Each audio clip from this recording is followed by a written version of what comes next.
Hello everyone. आज की हम इस क्लास में क्वेश्चन डिस्कस करेंगे। ये हमारा पेपर रहने वाला है एच टेट का और ये पेपर है हमारा 2022 टीजीटी वाला। ठीक है, तो इस वीडियो में हम डिस्कस करेंगे क्वांट एप्टीट्यूड को और जो हमारा रीजनिंग का सेक्शन आता है उसको। तो चलिए फर्स्ट क्वेश्चन से स्टार्ट करते हैं। फर्स्ट क्वेश्चन है हमारे पास कि earth is related to axis in the same way as wheel is related. यानी हमें बताना है कि जिस तरीके से अर्थ है हमारे पास वैसे ही हमें बताना है कि ये हमारे पास किससे संबंधित होगा। तो अगर पृथ्वी अपनी अक्ष पर घूमती है तो पहिया किस पर घूमता है? पहिया घूमता है दूरी पर। यानी ऑप्शन नंबर 4 जो है इसका राइट हो जाएगा। और इंग्लिश में बात करें तो ऑप्शन नंबर 4 यानी हब जो है इसका राइट हो जाएगा। चलिए नेक्स्ट क्वेश्चन पर मूव करते हैं। क्वेश्चन नंबर सेकंड है हमारे पास कि अनिल ने प्रशांत का परिचय कराते हुए कहा, वह मेरे पिता के पिता की पोती का पति है। प्रशांत अनिल से किस प्रकार संबंधित है? तो देखो, यानी हम खुद को इमेजिन कर लेंगे। वह मेरे यानी मैं यहाँ पर हूँ, मेरे मतलब पिता, मेरे पिता यहाँ आएंगे। के पिता, इसके पिता मतलब ऊपर जो कि दादाजी होंगे, किसके? मेरे। फिर कहता है पिता की पोती, पिता के पिता की पोती, यानी पिता के पिता मतलब इसकी पोती तो मतलब यहाँ पर ही आएगी। ये पोती हो गई। अच्छा, ये पोती होगी इसकी। कह रहा है इस तरफ बना लेती हूँ मैं पोती को। ठीक है, अब क्या कह रहा है? का पति, यानी इस पोती का पति, ये बन गया इसका पति। ठीक है, पति है। तो प्रशांत अनिल से किस प्रकार संबंधित है? परिचय किसका करवाया था? प्रशांत का। ये हो गया प्रशांत जो इसका पति है। तो अनिल से किस प्रकार संबंधित? तो प्रशांत अनिल का क्या लगेगा यहाँ पर? जो मैंने लिया था वो कौन थे? वो तो अनिल ही था। तो क्या लगेगा? ये इसका पति जो प्रशांत था वो अनिल का क्या लगेगा? जीजा लगेगा। तो यानी कि यहाँ पर इसका संबंधित से हो गया कि ये इसका क्या लगेगा? जीजा लगेगा। चलिए नेक्स्ट पर को चलते हैं। अगला क्वेश्चन हमें यहाँ पर बताना है ओड। देखो यहाँ पर क्या हुआ है, अगर हम फर्स्ट को लेते हैं STUA, क्या हुआ है? 19, इसका 20, इसका 21 और इसका 1, यानी हर एक में +1 हुआ है। 19 से 20 फिर 21। यहाँ पे देखो RQPA, आर का होता है 18, इसका होता है 17, इसका होता है 16। ए तो सब में ही सेम है, सबके पास ए तो लास्ट है ही। तो हमें ये 3 अक्षर देखने पड़ेंगे आगे वाले। ठीक है, ये तो हमने इसका खोल के लिख दिया। अब इसका देखो, इसको क्या करेंगे? एम का कितना होता? ये होता है MLKA। ठीक है, एम का होता है हमारे पास कितना? 13, और इसका होगा 12 और इसका होगा 11। यहाँ पर हो जाएगा H का 8, G का 7, F का 6। इसका मतलब ये जो है हमारा ओड हो जाएगा इसमें STUA। क्यों हो जाएगा? क्योंकि इसमें क्या हुआ है, नंबर जो है +1 से इंक्रीज हुए हैं, बाकी 3 के अंदर -1 से डिक्रीज हुए हैं। जैसे 18 से 17 फिर 16, इस तरीके से। तो इसमें जो ओड होगा हमारा यही हो जाएगा। चलिए नेक्स्ट क्वेश्चन पर मूव करते हैं। अगला क्वेश्चन हमारे पास यहाँ पर जो है लेटर सीरीज से दिया हुआ है। लेटर सीरीज से हमें दिया हुआ है। तो अगर हम देखें फर्स्ट लेटर तो ऑप्शन में देखने पे पता चल रहा है कि सबके अंदर पी आ रहा है। अगर पी आ रहा है तो हम फर्स्ट लेटर से नहीं चेक करेंगे। अब देखो सेकंड में सबके पास जो है ना अलग अलग है, तो हम सेकंड को ही चेक कर लेंगे। देखो एक्स का लेटर कितना होता है, एक्स 24 होता है। टी कितने पर होता है, 20 पर होता है। और ये कितने पर होता है, 16 पर। और ये कितने ऊपर होता है, 12। यानी क्या हुआ है, जब हम इधर से इधर गए हैं तो -4 हुआ है। फिर यहाँ से यहाँ गए हैं तो -4 हुआ है। यहाँ से यहाँ गए तो -4 हुआ। यानी अगला लेटर यहाँ जो भी आएगा 12 में से 4 कम करके आएगा। 12 में से 4 कम करेंगे तो वो होता है हमारा 8। और 8 का जो अगर लेटर देखे तो वो होता है हमारा एच। यानी सेकंड लेटर जो है हमारा इनमें से देखने पर पता चल रहा है कि एच आएगा। अगर एच आता है तो ऑप्शन नंबर फर्स्ट जो है हमारा राइट हो जाएगा। चलिए नेक्स्ट क्वेश्चन पर मूव करते हैं। अगला क्वेश्चन हमें दिया हुआ है कोडिंग डिकोडिंग्स कोडिंग से।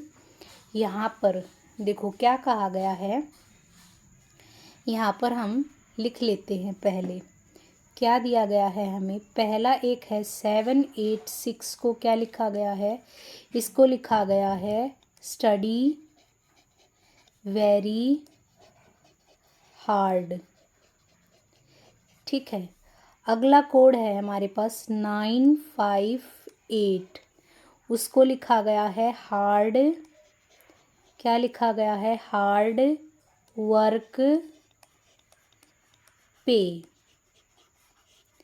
थर्ड कोड हमें किया गया है 645 का, और इसको लिखा गया है स्टडी, इसको लिखा गया है स्टडी एंड वर्क। क्या लिखा गया है, स्टडी एंड वर्क। और हमसे कोड किसका पूछा है, वेरी का। ठीक है, किसका पूछा है हमसे कोड, वेरी का पूछा है। यहाँ पर हम पहले तो देख लेंगे कि वेरी किसके पास है। वेरी जो है हमारा इसके पास है। ठीक है, अब देखो वेरी इसके पास है तो इसके पास 786 है। इसका मतलब 5 तो हमारा कभी ऑप्शन हो ही नहीं सकता। ऑप्शन तो हमारा 786 में से ही आएगा। तो चलिए अब हम इसको देख लेते हैं। अब देखो दोनों में हार्ड है, इसके पास हार्ड है, इसके पास हार्ड है। तो हार्ड में से यानी इसके पास 8 है, इसके पास 8 है, ये तो कैंसिल हो गया। अब इसमें और इसमें क्या है, हमारे पास स्टडी है दोनों के पास, तो स्टडी इसकी कैंसिल हो जाएगी, इसकी स्टडी कैंसिल हो जाएगी।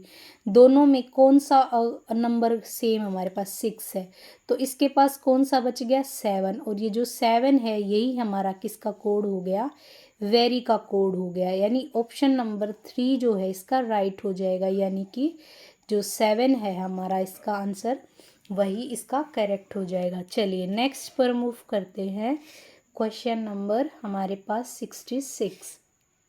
क्वेश्चन नंबर 66 हमारे पास डायरेक्शन से दिया हुआ है।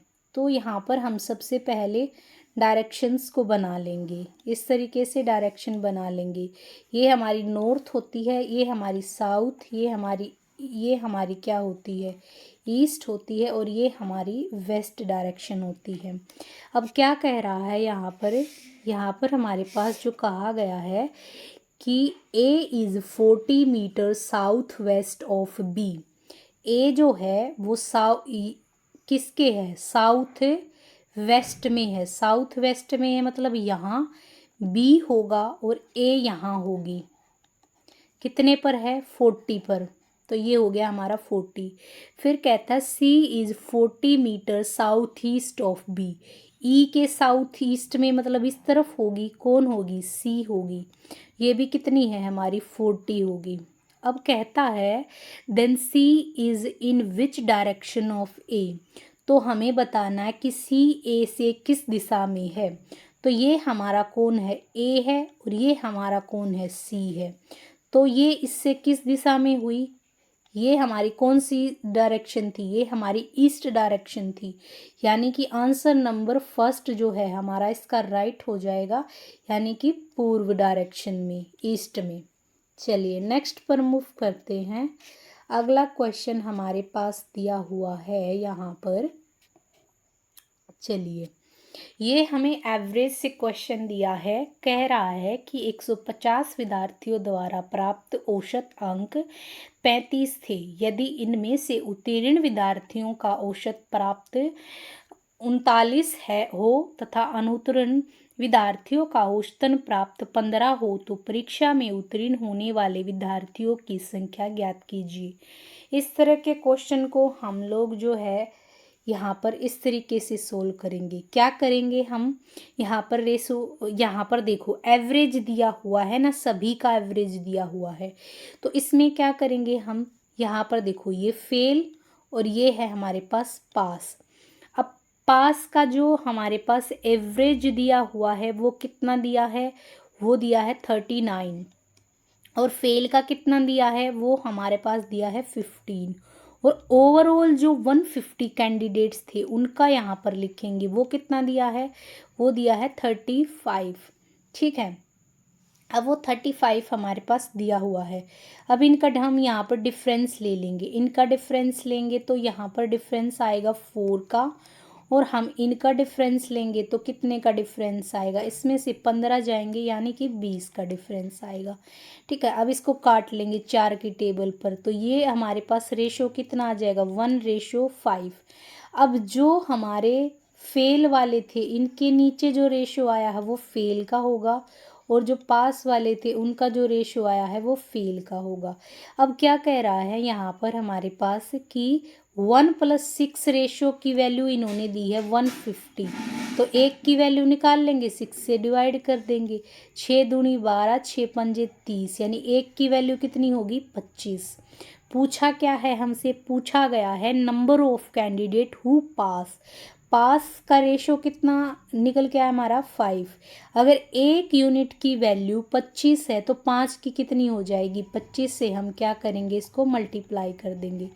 25 पंजे कितना होता है, 25 पंजे 125। तो हमारा राइट आंसर कौन सा हो जाएगा, ऑप्शन नंबर सेकंड।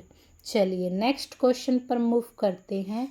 अगला क्वेश्चन हमारे पास यहाँ पर कुछ इस प्रकार से दिया हुआ है कि यदि a की पावर x इक्वल है b की पावर y इक्वल है c और c की पावर z a है तो x y z का मान क्या होगा, यानी हमें x y z की वैल्यू हमें बतानी है।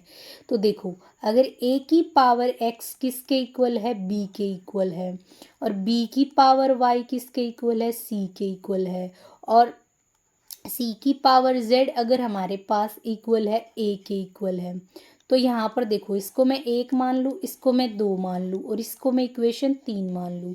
अब यहाँ पर क्या कह रहा है, देखो a की वैल्यू किसके इक्वल है, c की पावर z के इक्वल है, और ये अगर मैं इसकी जगह पर रिप्लेस कर दूँ तो मैं क्या लिखूँगी, यहाँ पर देखो मैं क्या लिखूँगी, अगर a की जगह पर मैं रिप्लेस करती हूँ तो मैं इसे लिखूँगी c की पावर z और उसकी पावर x, जो कि हमारे पास b के इक्वल दी हुई है। अब हमने एक छोटी क्लास में एक प्रॉपर्टी पढ़ी थी, अगर a है और उसकी पावर m है और उसकी पावर अगर हम n कर देते हैं तो इसको हम लिखते हैं m इंटू n, यानी कि पावर की आपस में मल्टीप्लाई हो जाती है।